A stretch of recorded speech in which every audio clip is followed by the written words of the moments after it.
Assalamualaikum warahmatullahi wabarakatuh. Perkenalkan, nama saya Sarwatul Karimah dengan NIM 208042440446. Saya dari Universitas Negeri Yogyakarta. Di sana saya mengambil prodi Pendidikan Ekonomi, Fakultas Ekonomi. Di sini saya akan memaparkan materi mengenai pendirian dan pembubaran koperasi. Materi ini saya paparkan guna memenuhi tugas dari mata kuliah UMKM dan koperasi. Harapannya setelah pemaparan materi, kita bisa memperoleh ilmu dan pengetahuan. Pendirian koperasi. Koperasi dapat didirikan oleh orang perorangan atau nantinya tergolong sebagai koperasi primer, maupun bisa juga didirikan oleh lembaga usaha yang berbadan hukum yang nantinya tergolong sebagai koperasi sekunder. Dan untuk membentuk koperasi primer itu sekurang-kurangnya harus ada 20 orang anggota. Sedangkan untuk koperasi sekunder itu dibentuk oleh sekurang-kurangnya ada 3 koperasi berbadan hukum. Lalu unsur-unsur pendirian koperasi apa saja? Yang pertama itu ada akta pendirian koperasi. Akta pendirian koperasi adalah surat keterangan tentang pendirian suatu koperasi yang berisi pernyataan dari para kuasa pendiri yang ditunjuk dan diberi kuasa dalam suatu rapat pembentukan koperasi untuk menandatangani anggaran dasar pada saat pembentukan koperasi itu nanti. Lalu yang kedua itu ada pendiri. Pendiri adalah orang-orang atau badan hukum koperasi yang berniat dan bersepakat untuk membentuk suatu koperasi, memenuhi syarat keanggotaan dan menyatakan diri menjadi anggota serta hadir dalam rapat pembentukan. Lalu yang ketiga itu ada kuasa pendiri. Kuasa pendiri itu adalah orang-orang atau beberapa orang di antara pendiri yang diberi kuasa oleh para pendiri untuk menandatangani akta pendirian koperasi tersebut dan sekaligus ditunjuk untuk pertama kalinya sebagai pengurus koperasi. Selanjutnya adalah mengenai tahap-tahap pendirian koperasi. Tata cara pendirian koperasi itu sudah diatur dalam pasal 12 Permen Koperasi dan UKM nomor 9/2018 tentang penyelenggaraan dan pembinaan perkoperasian. Bagaimana sih tahap-tahap pendirian koperasi? Yang pertama itu akan ada rapat persiapan. Setelah rapat persiapan, langkah yang kedua adalah para pendiri akan membahas kuasa pendirian, penyusunan ADART, dan permasalahan lain yang perlu dibahas. Lalu yang ketiga akan muncul berita acara rapat anggota pendirian dan pernyataan putusan rapat anggota pendirian koperasi itu sendiri. Lalu yang keempat, kuasa pendiri mengajukan permintaan pengesahan secara tertulis kepada pejabat yang berwenang. Next adalah tentang rapat persiapan. Dalam tahap yang pertama dalam suatu pendirian koperasi, dalam rapat persiapan ini pendiri akan membahas mengenai anggaran dasar. Adapun isi dari anggaran dasar dalam akta pendirian koperasi yang antara lain berisi tentang daftar nama pendiri. Lalu ada nama dan tempat kedudukan koperasi itu sendiri. Selanjutnya maksud dan tujuan serta bidang usaha itu apa? Ketentuan mengenai keanggotaan, lalu ketentuan mengenai rapat anggota, ketentuan mengenai pengelolaan koperasi itu, ketentuan mengenai permodalan, ketentuan mengenai jangka waktu berdirinya koperasi, ketentuan mengenai pembagian SHU, sisa hasil usaha, dan ketentuan mengenai sanksi.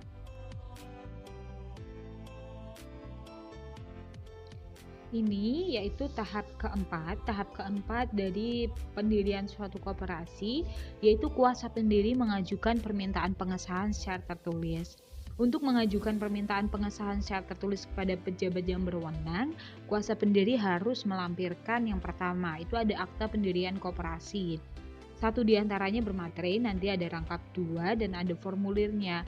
Selanjutnya itu ada harus melampirkan berita acara pembentukan koperasi, surat kuasa, surat bukti tersedianya modal yang jumlahnya sekurang-kurangnya sebesar simpanan pokok para pendiri, rencana kegiatan usaha koperasi 3 tahun ke depan, lalu harus melampirkan susunan pengurus dan pengawas, daftar hadir rapat pembentukan, serta fotokopi KTP para pendiri untuk koperasi primer atau untuk koperasi sekunder itu melampirkan keputusan rapat anggota masing-masing koperasi tentang persetujuan pembentukan koperasi sekunder dan fotokopi akta pendirian serta ada ART dari koperasi itu.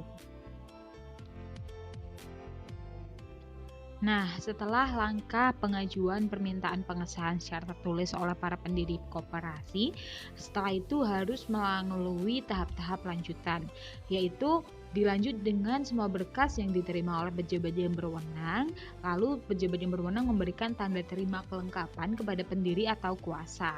Setelah itu dilanjut oleh penelitian yang dilakukan oleh pejabat mengenai layak atau tidaknya koperasi tersebut didirikan.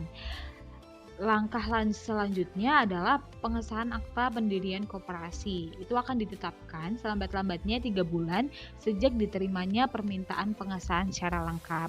Lalu dengan hasil akhir akan memperoleh hasil apakah permintaan pendirian koperasi itu ditolak atau diterima.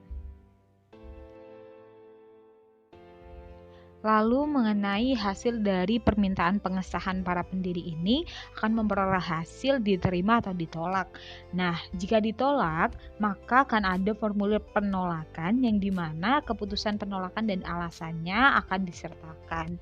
Lalu berkas permintaannya disampaikan pada kuasa pendiri dalam jangka waktu paling lama 3 bulan sejak diterimanya permintaan pengesahan secara lengkap.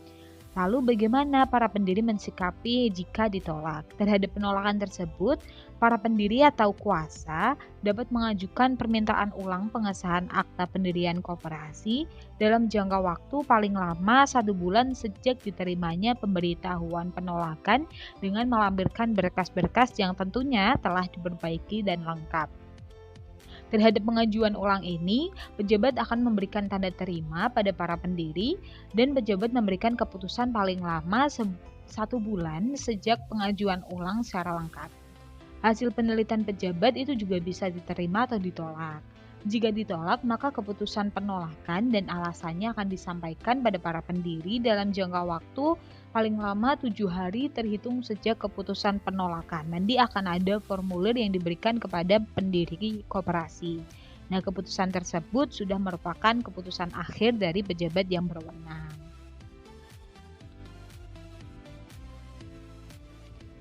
Nah, ini materi selanjutnya mengenai pembubaran koperasi. Pembubaran koperasi sendiri itu dalam pasal 46 Undang-Undang Nomor 25/1992 mengatur bahwa terdapat 2 cara pembubaran koperasi atau 2 jenis pembubaran koperasi, yaitu melalui keputusan rapat anggota dan melalui keputusan pemerintah. Pembubaran koperasi yang apabila dibubarkan karena adanya keputusan rapat anggota itu dikarenakan jangka waktu koperasi telah berakhir. Apabila telah didapat keputusan rapat pembubaran koperasi, maka keputusan rapat tersebut akan diberitahukan secara tertulis oleh kuasa rapat anggota kepada menteri dan semua kreditur. Lalu pembubaran koperasi melalui keputusan pemerintah itu ada dalam pasal 47 Undang-Undang Nomor 25/1992 itu mengatur tentang hal-hal yang menyebabkan pembubaran koperasi oleh pemerintah, yang antara lain itu karena pertama, terdapat bukti bahwa koperasi tersebut yang bersangkutan tidak memenuhi ketentuan dalam undang-undang, terutama Undang-Undang Nomor 25/1992. Lalu yang kedua, kegiatan koperasi itu bertentangan dengan ketertiban umum atau bertentangan dengan kesusilaan.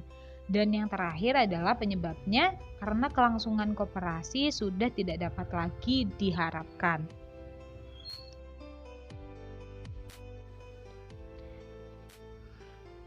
Mengenai tahap-tahap pembubaran koperasi oleh rapat anggota, tahapnya pertama akan mengadakan rapat anggota pembubaran yang sesuai dengan ADART. Lalu dilanjut dengan rapat anggota menunjuk dan memberi kuasa kepada beberapa anggota dan pengurus untuk menjadi tim penyelesai. Nantinya pengurus akan menyampaikan surat pemberitahuan pembubaran koperasi, dilampirkan rangkap 2 kepada pejabat atau dinas koperasi terkait paling lambat 14 hari sejak tanggal keputusan rapat anggota pembubaran dengan melampirkan ada surat asli keputusan rapat anggota, daftar hadir rapat anggota pembubaran, berita acara penyelesaian pembubaran koperasi, dan melampirkan ADART koperasi. Dan selanjutnya itu pejabat atau dinas koperasi yang berwenang akan mengumumkan pembubaran koperasi tersebut dalam berita negara RI.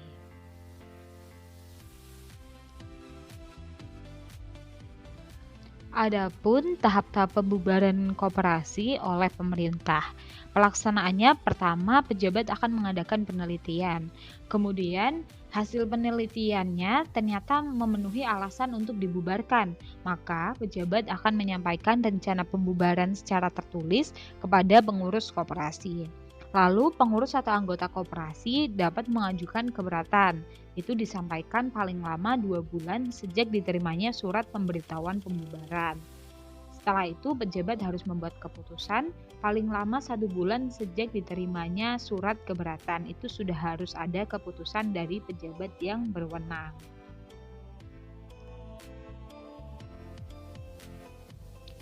Berikutnya mengenai pembubaran lanjutan, yaitu penyelesaian pembubaran. Waktu penyelesaian itu tidak lebih dari 2 tahun sejak tanggal dikeluarkan surat keputusan pembubaran. Nah, dalam penyelesaian pembubaran ini akan ada tim penyelesai yang terdiri dari pejabat atau departemen dinas koperasi, lalu ada anggota koperasi yang belum pernah menjadi pengurus, dan instansi lain yang terkait. Mengenai pembubaran koperasi itu, akan ada pengumuman sejak tanggal pengumuman pembubaran koperasi di Berita Negara Republik Indonesia, maka status badan hukum koperasi itu akan sudah dihapus.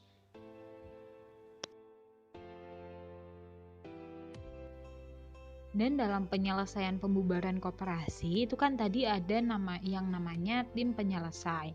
Tim penyelesai ini memiliki hak, wewenang, dan kewajiban yang antara lain pertama, melakukan segala perbuatan hukum untuk dan atas nama koperasi dalam penyelesaian. Lalu bisa juga mengumpulkan keterangan yang diperlukan.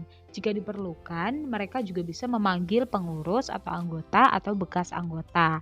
Mereka juga berhak untuk memperoleh, memeriksa, dan menggunakan segala catatan atau arsip koperasi, menetapkan dan melaksanakan segala pembagian kewajiban yang didahulukan dari pembayaran hutang lainnya, dan menggunakan sisa kekayaan koperasi untuk menyelesaikan kewajiban koperasi, serta membagi SHU, sisa hasil penyelesaian kepada anggota, serta membuat berita acara penyelesaian. Kita sudah sampai di akhir materi. Sekian pemaparan materi dari saya. Kesimpulan yang dapat diambil adalah dalam suatu pendirian koperasi, maka para pendiri harus melalui beberapa tahap untuk memperoleh suatu status badan hukum, serta dalam pembubaran koperasi itu bisa dikarenakan karena beberapa hal, yang antara lain itu sudah kita paparkan, yaitu disebabkan karena keputusan rapat anggota dan keputusan pemerintah, serta akan dilaksanakan tahap selanjutnya yaitu penyelesaian pembubaran. Maka kita sebagai generasi muda harus mulai mengambil peran untuk memajukan perkoperasian di negara kita. Mungkin sekian dari saya. Apabila ada salah kata mohon dimaafkan. Terima kasih. Wabillahi taufik wal hidayah. Wassalamualaikum warahmatullahi wabarakatuh.